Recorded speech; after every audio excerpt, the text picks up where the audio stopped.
Au Nouvel An, je me suis violemment embrouillé avec un pote au sujet d'une question simple. C'est quoi de la bonne musique? Ça m'embête un peu parce que c'est un très bon pote et depuis il me répond plus.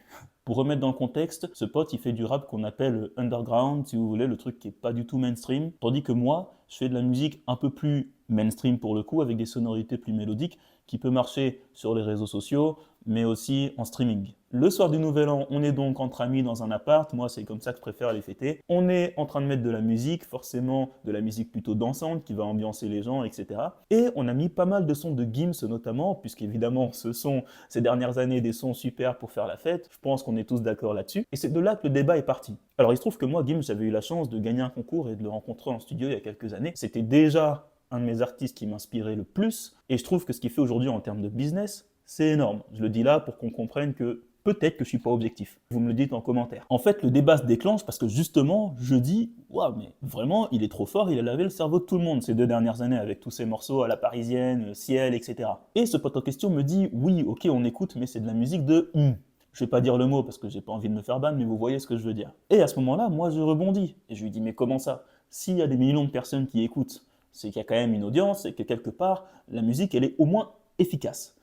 Il me dit, oui, mais de la musique efficace, ça ne veut pas dire que c'est de la bonne musique. Ce à quoi je réponds, mais dans ce cas-là, qu'est-ce que c'est de la bonne musique? Parce qu'il y a des années, avant les réseaux sociaux et notamment TikTok, c'était les maisons de disques qui décidaient. Elles étaient bien contentes, elles avaient accès à tous les réseaux de promotion, télé, radio, des gros clips à poster sur YouTube, tandis que les artistes indés, eux, c'était déjà compliqué de rentrer dans un studio.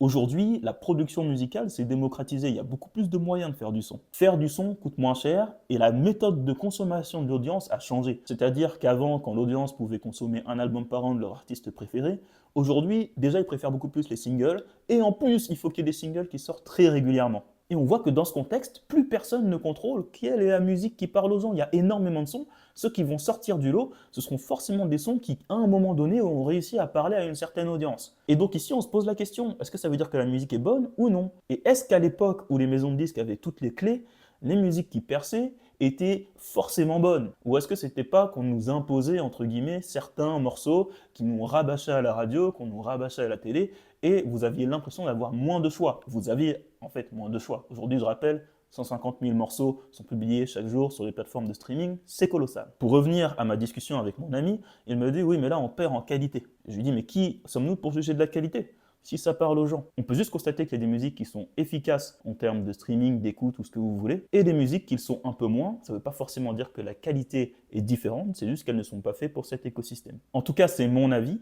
mais je suis curieux de savoir, vous, c'est quoi votre définition de la bonne musique, s'il y en a une?